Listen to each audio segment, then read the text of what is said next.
Hello everyone. Today I'm going to introduce correlation analysis. Um, in Excel, in the data analysis toolpath, as you see, there is a correlation. Let me see. Correlation available. Now, actually, there are two major categories of correlation. The first one is the commonly used correlation, which is called Pearson product correlation. This is what it meant. The second category is called Spearman correlation analysis, which is a little bit different from Pearson product correlation. And actually, when we are dealing with ordinal level of measurement for both variables, Spearman correlation is a proper method, but in reality, many researchers disregard correlation analysis of the Spearman correlation analysis. Just they use Pearson product correlation. So, regardless of ordinal or interval or ratio, I would say you're okay to run Pearson product correlation as seen in the Excel data analysis toolpath. Now, I copied two variables from world data set, which is life expectancy for female and life expectancy for male. Before doing correlation analysis, I needed to emphasize that you should not choose nominal level of measurement for doing this. I said ordinal measurement scale is okay, like many researchers do in reality, but nominal measurement scales is not allowed for this category, okay? For this type of analysis, which is Pearson product correlation. Now, to run correlation analysis, we need to click again, data analysis toolpath, and choose correlation, and then click OK. When you click OK, we need to choose input range, which is for both variable. Now let me start over. And for choosing input variables, input range for both variables, you may want to choose both columns at the same time. Okay? And when you do that, make sure to check labels in first row. Now, in the output option, new worksheet ply is checked, which means the result of correlation analysis is appearing in the new worksheet ply. So let me click OK.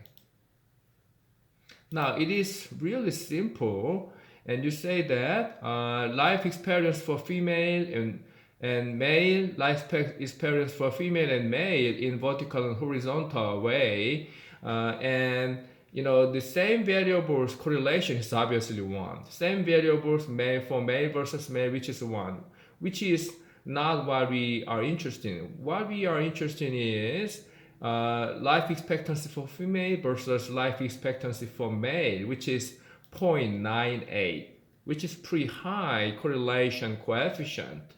You can use coefficient R, okay?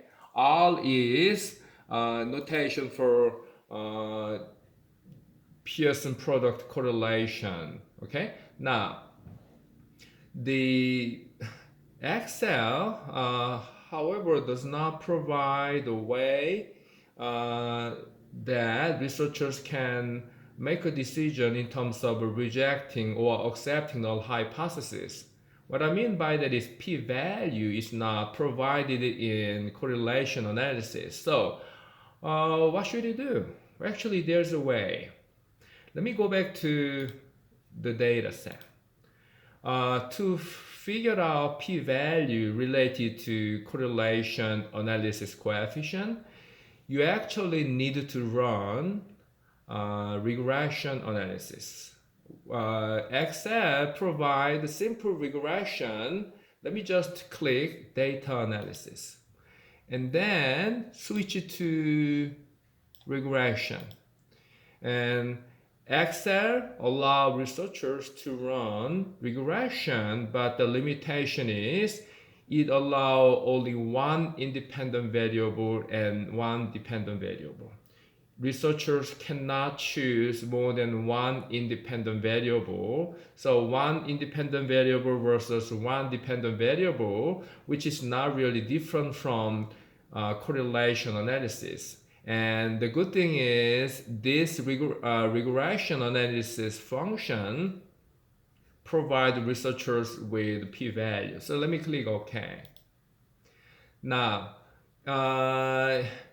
in regression, you need to choose input x range and input x and y range. Usually x range is for independent variable and y value is for dependent variable. So depending on your hypothesis, you need to choose your independent variable here in x range and dependent variable here in y range. Let's say our hypothesis is in the correlation hypothesis type, there is a significant relationship between life expectancy for female and life expectancy for male. And in that case, there's no clear independent and dependent variable. We don't really care which one is independent and dependent variable. So in that case, you can choose any one for y range. Let me just choose life expectancy for female for y range, and to do that, instead of clicking whole column, okay, you may try that, and you will find that when you do that, you will have error message, because when you do that, in addition to real value, you will include empty cells. So that's Excel. That's what Excel does not like. So instead of choosing the whole column, you actually need to choose real value life expectancy for female beginning from A2, and then maybe you may want to hold on shift key and page down. That is easy way to choose a large number of values this way. Okay, instead of hitting enter, you simply need to move to the next range, which is for x. Okay, input range for x. Okay, so for input range for x, beginning from B2, again holding x, holding shift, and then using a page down button this way. Okay, oh, too much. Okay, and then you don't need to check labels because you did not choose the whole column. So new worksheet ply will have the result of this analysis. You don't need to check anything, simply click OK. Now, when you click OK, you're gonna get the regression result. I'm going to explain how to interpret this when I cover regression later, but this time, the reason we run regression is finding p-value, which is under p-value in the third table and beside x variable. So this is what you are supposed to read.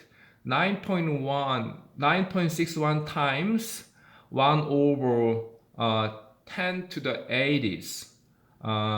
So which means this value is actually almost 0. Okay, so way under 5%.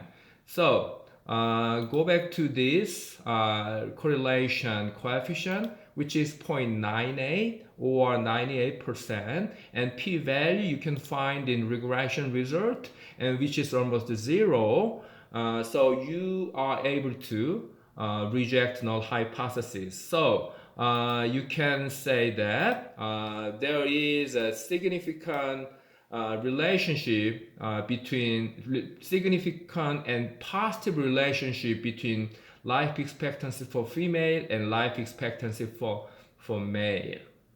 So this is the way you are supposed to run correlation analysis. Okay, I will see you next time. Bye bye.